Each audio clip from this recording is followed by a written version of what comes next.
Cody's eating disorder started, we figure, right around when he started 5th grade.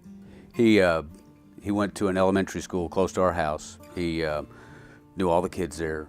He has a twin sister, so he knew all the guys and the girls in the class. We knew all the parents. It was a great environment. He loved everything about it. And when he went to middle school, he went to a different part of town. It was a good school, but he was with different kids. And that kind of started it, because he went from being in an environment where he knew and loved everything and felt comfortable everywhere he was. He's in a new place with new kids. It was a little bit different at that time in his life. He was, I guess, what, 10 or 11 years old. He was like a lot of kids. He grows up and he grows out, grows up and he grows out. Cody has always been an open book. Usually within the first few minutes of meeting Cody, you'll know everything about him. He'll tell you anything that's going on in his life. About halfway through 5th grade, he started talking less. He started staying home more. He started becoming, I wouldn't say moody, but not as outgoing as he had always been. Cody wasn't hospitalized until about 2 months after our initial visit to his pediatrician.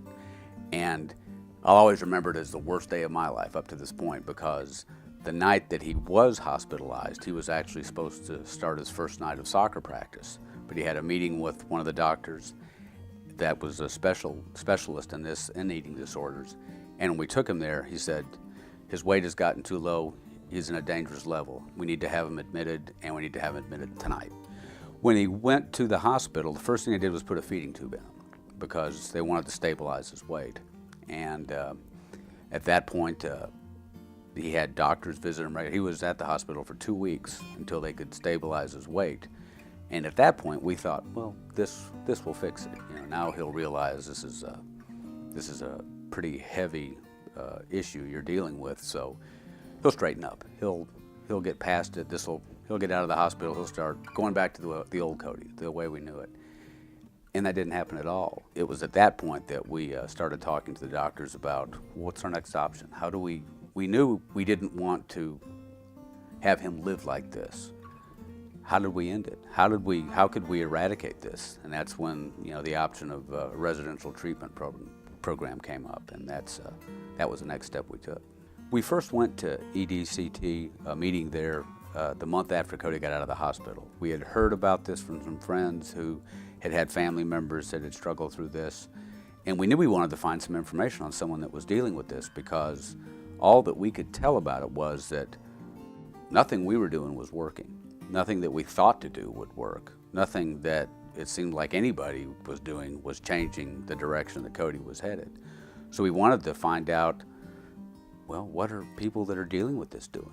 I think for the first time, after going to a few of those meetings, we realized just how horrible one of these things was. I don't think even at that point we figured that, well, some good medicine, a few trips to the doctor, this time next year he'll be fine. And then after going to those meetings, we realized, you better take this seriously, because if you don't take it seriously, and if you don't try to do everything you can to get rid of this with him, then you're going to be dealing with this for a long, long time.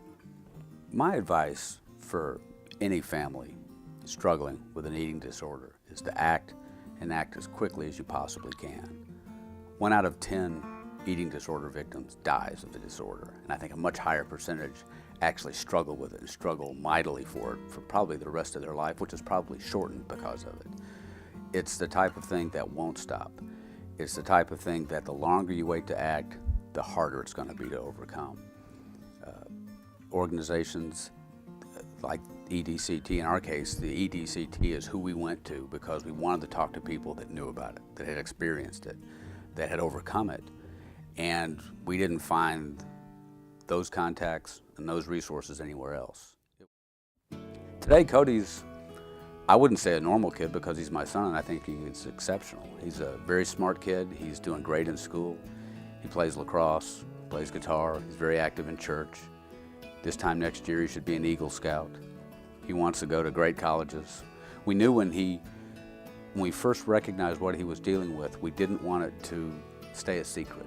We didn't want to have this as something that we or he could never talk about, because we knew he was going to have to use every bit of his strength to get through it.